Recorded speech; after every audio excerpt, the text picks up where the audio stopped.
Hello, everybody. Today we are looking at the game between Magnus Carlsen with the white pieces and Ivan Cheparinov with the black pieces. This game took place at the FIDE World Cup in 2005. Yes, before Magnus was world champion. Interesting game, and this is why I decided to show it today. For those of you who don't know, Ivan Cheparinov with the black pieces was rated 26-18 at the time, and is known mostly for being a former world champion Vasily Topalov second during his brilliant run, which I believe started in about 2005 when he was just lighting the chess world on fire for a period of about 2 years, where Topalov was playing super dynamic uh, chess and winning everything in sight.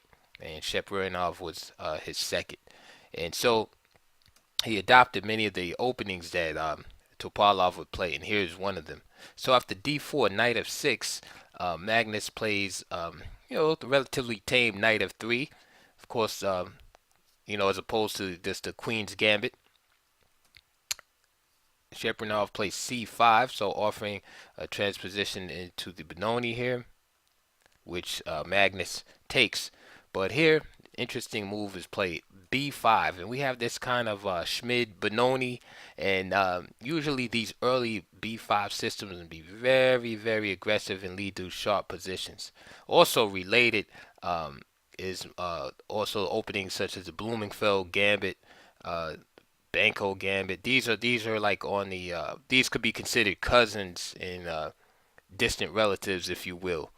Okay, and the difference here is black can play this move without fearing to lose this b, without fear of losing this b pawn. So, for example, if c4 knight f6 c4, right, your typical Benoni position, and then Banco Gambit. You see here, white has the option to capture here, which he normally does, and then you get a6, etc. All right, in this position, the d4, knight f6, knight f3, the queen's gambit has not been played. All right, the pawn on c4 has not been moved, so the c5, d5, b5, black gets a similar position, so he gets to take the space on the queen side without fearing, at least for now anyway, his b pawn being captured. So this is very aggressive by black, and this is a game. This is a system that Topalov was also playing at this time. All right. So what is black gaining here? Well, he's gaining black. He's gaining space on the queen side very early, but he's delaying his normal development. So there's always like a pro and con to these type of things. So white must be very careful, okay, of this space gain on the queen side, but at the same time, black is neglecting this normal developing moves. Bishop g5, knight e4, and then just bishop h4. Okay. Queen d3 has been tried, and you see the double attack on the pawn and the knight.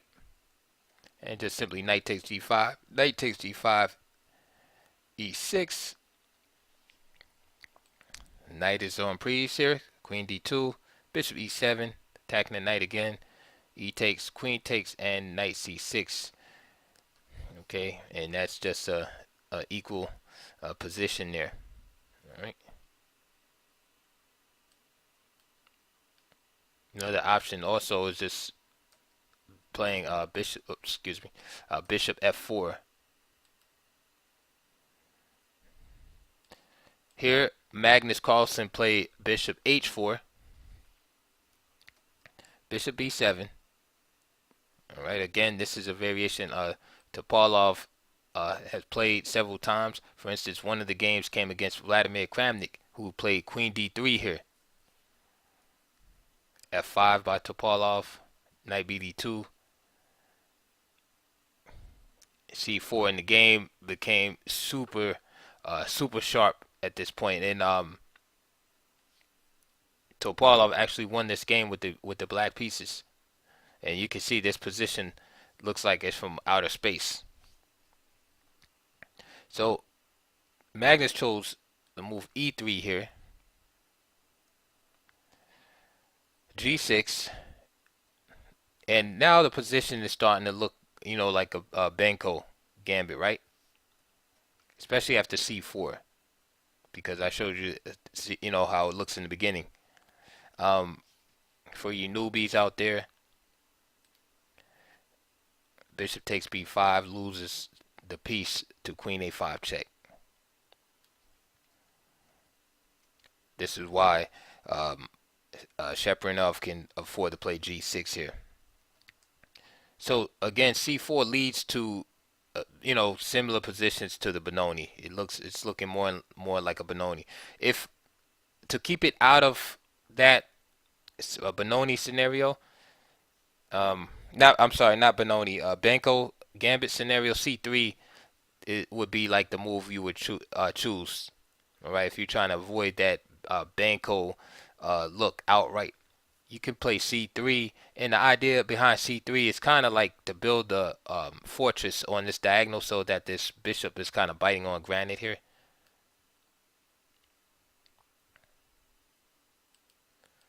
But Magnus chose c4, bishop g7, knight bd2, and now queen a5 was played by Cheparinov. Now normal is just knight takes, d2, queen takes, b takes, bishop takes, and then d6, and then now you can see a lot of similarities with Benko Gambit and stuff like that. And black is just fine here in equal. All right, the play will continue on with white trying to push in the center. Eventually, if he can get e4, e5 in, castle, etc. And black will be trying to play on the queen side and the open b file. And if he can destroy the D pawn, he would love to do that also. All right. However, Cheparinov played queen a5, which looks, uh, very, very natural, in that, it's putting more pressure on the position. This knight is pinned. All right. Um, Magnus then played the move bishop d3, which is a question mark. And the reason why it's a question mark is because both players overlook a relatively simple continuation. Um, but I'm not sure they overlooked it as much as maybe evaluated the position, right? I'm sure they saw it, but judged it incorrectly. And the move is just simply b4. Now, the reason why b4 is very strong is because, first of all, it blocks the queen's influence against this knight. So this knight is no longer pinned. So if white can move right now again, he would just simply snap this knight off. So that's the issue. And this is why after c takes b4, then just simply knight takes e4, b3, knight goes back, bishop takes a2. Of course, the game is very sharp. Knight d4 blocks the bishop on g7, and white is just in the lead. Black does not have enough compensation for that piece. Going back to this variation again with c takes b4, knight takes b3 check, knight ed2 again. Instead of b takes a2, the black can just grab the rook right away.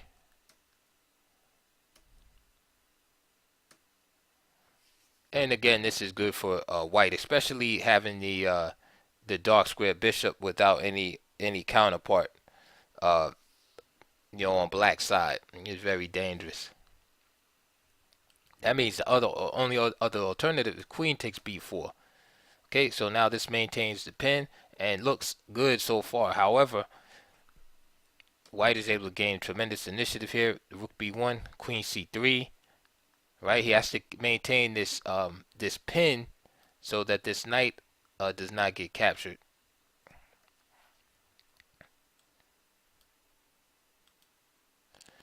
If queen a5, he tries to back out, then simply rook takes b5. All right, and this is disastrous. As you can see, this bishop is now hanging. The queen is attacked at the same time. All right, so queen c3 has to be played. Rook b3 harassing the queen again, and the only thing you can do now is just basically give up the queen for inadequate amount of compensation. Again, if queen a5, rook takes b5. So knight takes d2, rook takes, knight takes f3 check, queen takes f3, bishop takes c3 check, king d1, and so Magnus, uh, I would say definitely has a big advantage here. All right, I mean there's a lot of play left in this position, but black is undeveloped, and white has his queen. All right, so he definitely has enough compensation in that position. So either both players overlooked this move or they both misevaluated this move. With Cheparinov playing queen a5 and then Magnus not playing b4, instead just playing bishop d3. All right. So bishop d3 was played by Magnus. So again, instead of queen a5, just simply again knight d2, queen takes, and this is correct with the equal position for black. Back to the game. After queen a5, bishop d3 was played by Carlsen. Knight takes d2 now. Knight takes d2. B takes c4. Bishop takes c4, and now d6. And castle. Knight d7. Okay, so now black is okay. All right, he just has to deal with this problem of his e7 pawn, okay, and not being able to castle right now. Queen e2, and now a6. Okay, of course black wants to be able to castle, but he can't right now. He has to cover that b5 square. The problem is if he plays knight f6 here, bishop b5 is annoying. Okay, he has to play a move like king f8 or something, or knight back to d7. So this is why he played the move a6 here to cover the b5 square.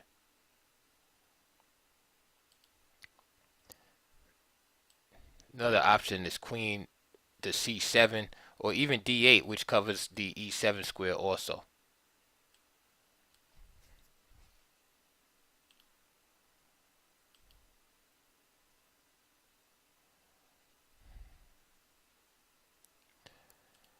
So a6 was played, natural move e4, and now the queen came back to c7. Rook a b1. All right, looking at this break right here, b4 eventually, and also, of course, protecting the pawn and subsequently protecting the rook. And now knight b6, and finally e7 is protected, so black can now consider castling. Bishop d3. Now I don't like this move because it's too slow here. White had a few moments where black was kind of caught in the matrix a little bit, where he couldn't castle. His king's kind of stuck in the middle of the board, and he played the move rook b1, but then he kind of slowed things down a bit with bishop d3. So he's playing kind of positionally here when he should be maybe playing a little more dynamic. The problem is slow play by white helps black because black has a pristine structure. His pawn structure is excellent, and if he could just get his king into safety and finish his development, he would just be fine. All right, his bishop is beautiful on g7. Right, he has some pressure on the white center. All he needs to do is get castled and get his rooks in the game, and he would just be fine. All right, so white needs to play with a little more urgency, and bishop d3 is not one of those type of moves. And I had mentioned the idea of b4 here, right? This is one of White's breaks that he would like to achieve. B4 is a break. E5 is a break also. However, it's more difficult to get E5 in. He probably would need to prepare that with F4 and E5, and then somehow he would need to keep this pawn protected. This is more difficult to achieve this break at this point, where B4 is right there. So instead of bishop D3, B4, putting the pressure on black immediately, right before he gets safe, right? With the simple idea of C takes B4 and then bringing the other rook on the C file. You see how alarming this is for black, right? He would have to address this immediately. He's not lost, but it's you know, sketchy situation. The other idea is if B4 and he decides not to capture, now you have a move like Queen E3, castles, B takes, knight B3. It's the same idea. Knight takes B3, rook takes B3, queen takes E4, rook takes B7. And again, you can see the powerful position of the white pieces putting pressure on the black pawns. Now, in contrast, we have bishop D3, which kind of lets black do what he wants to do. So he just castles. B3, hey, nice and tame. E6.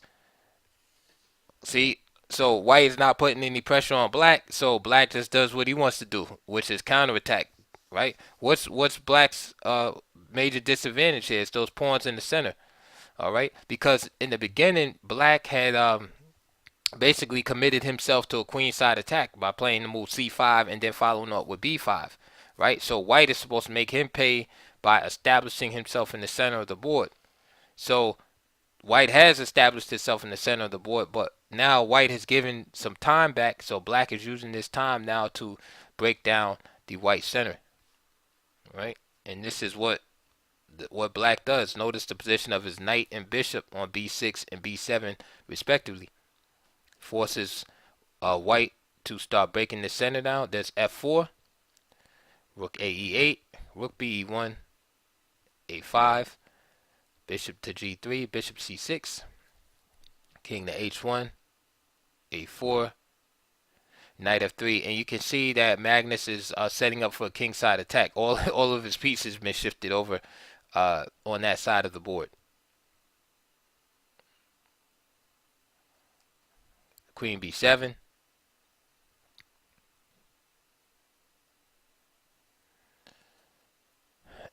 and knight G5,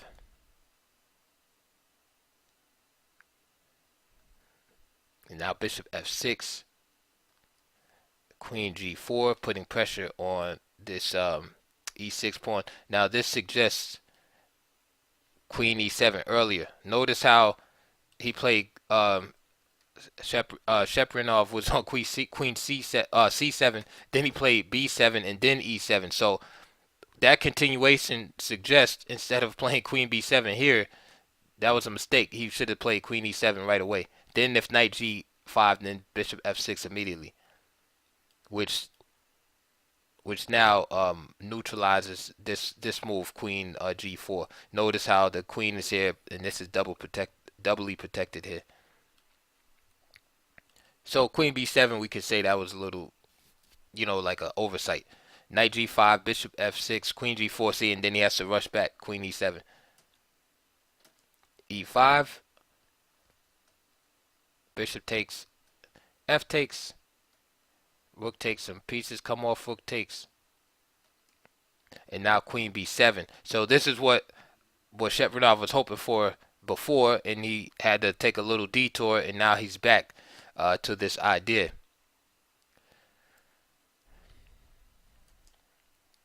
Here Magnus plays the move queen E2, and now D5, and we see the queen side pawns start to roll for black. C4, B takes, D takes, bishop C2, Knight hops into d5.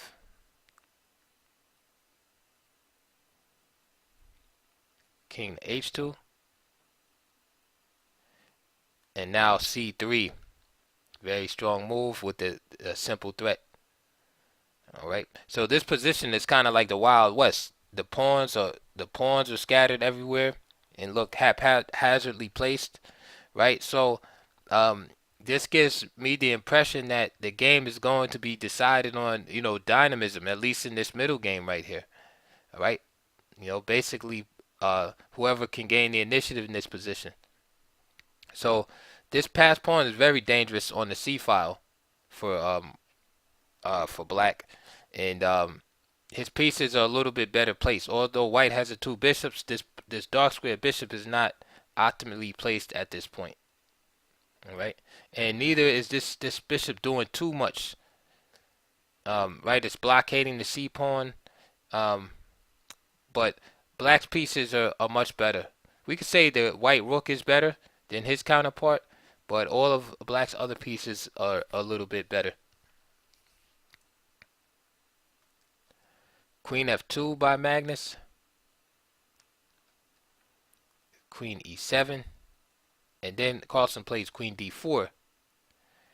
Um, Again, this is one of those moves that you can look at clearly in hindsight and say, well, instead of queen d4, maybe Magnus should have played rook b1 and took over the b file. Okay? He plays queen d4, and now Cheparinov plays rook b8. Bishop e4 by Magnus. So this right here, if you want, you can pause the video and figure out what Cheparinov played, but it's pretty simple maneuver. Now, better here is probably maybe a move like rook f2 at this point, rook f3. This move right here by Magnus actually blunders a piece after rook b4. Queen d3. Okay, and now lights up the queen and the bishop here. Queen f3. Rook takes e4. And now the rook meets a ignominious ending. Queen takes a4. The bishop goes back, and that, of course, Cheparinov is winning here. King f7, and Carlsen resigned. And besides, before he blundered that piece, his position was cracking anyway, and that's probably why he actually did blunder the piece. But that is the end of that game. And I hope you enjoyed that. Please check the links below. There's a donation button if you would please support my channel, and also there's DVDs and or books related to this particular opening system. All right, you'll find this opening discussed on Benoni related systems, under Benoni related systems. What can you take away from this game is that early queenside expansion is very risky. But hey, if you're looking to win the game and you create imbalances in the position, it's going to give you more chances to win, and conversely, more chances to lose. So this usually helps the person who is more prepared. So basically, what I would say is the more risky opening choice you make, the more time you have to spend in preparation to make sure you know all the twists and turns. Because as you can see, this position got really bizarre and murky at some points, especially in some of the variations that I showed were possible. So preparation is definitely more paramount in these type of openings, right? You can't just kind of play by feel as you would say perhaps an English or just a normal Queen's Gambit decline, where you could just try to play solid and make general moves based on principle. There's a lot of tactical nuances and continuations that you simply have to be familiar with the patterns in order to play these type of openings effectively. Okay, so that is it for today, and I will see you guys shortly on the next video.